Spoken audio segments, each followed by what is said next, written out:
ಕಾ ಹ್ಞೂ ಮತ್ತೆ ತಿನ್ನಿಲ್ಲ. ಅವ್ರಿಗೆ ಕೇಳಿಸುತ್ತೆ, ನೀನು ಹೇಳು. ಯಾ ನಿನ್ನ ಕತೆ ಹೇಳು, ಸ್ಟೋರಿ ಹೇಳು ನೀನು. ರಿಷಿ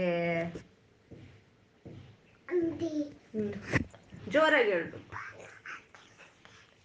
ಜೋರಾಗಿ ಹೇಳ್ಬೇಕು ಚಿನ್ನು. ಒಬ್ಬ ಹಾಗೇನ್ ಮಾಡ್ತಾಳಿ. ಹ್ಞೂ ಆಮೇಲೆ ಅವನಿಗೆ ಚಾಕಿ ಬೇಕನ್ನಿಸ್ತದಂತೆ. ಹ್ಞೂ ಆಮೇಲೆ ಅಲ್ಲಿ ಓಪನ್ ಬಂತೆ.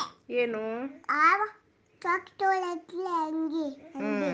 ಹ್ಞೂ ಅವಾಗ ಹ್ಞೂ ಆಗ ಏನ್ ಮಾಡ್ತಾನಂತಂದ ಫೋನ್ ಮಾಡ್ತಾನಂತೆ. ಹ್ಞೂ ಚಾಕಿಲ್ಲ ಅಂಗಡಿಲಿ ಓಪನ್ ಆಗಿಲ್ಲ ಅಂತಂತೆ. ಹ್ಞೂ ಆಮೇಲೆ ನಮ್ಮನೇಲಿದ್ದೆ ಬಾಜ ಅಂತಾನಂತೆ. ಯಾರು? ಅದೇ ಅವಡಮ್ಮ. ಹ್ಞೂ ಆಮೇಲೆ ತಗೊಂಡು ತಿಂತಾನಂತೆ. ಹ್ಞೂ ಆಮೇಲೆ ಒಟ್ಟಾಗೆ ಅವನಿಗೆ ಹ್ಞೂ ಹೊಟ್ಟೆ ನೋವು ಬಂದ್ಬಿಟ್ಟೈತಂತೆ. ಹ್ಞೂ ಆಮೇಲೆ ಡಾಕ್ಟರ್ ಜೊತೆ ಹೋಗ್ಬಿಟ್ಟು ಚುಚ್ಚು ಹೊಡ್ಸ್ಕೊಂಡ್ ಬಂದ್ಬಿಟ್ಟನಂತೆ. ಅಷ್ಟೇನಾ? ಅಷ್ಟೇ.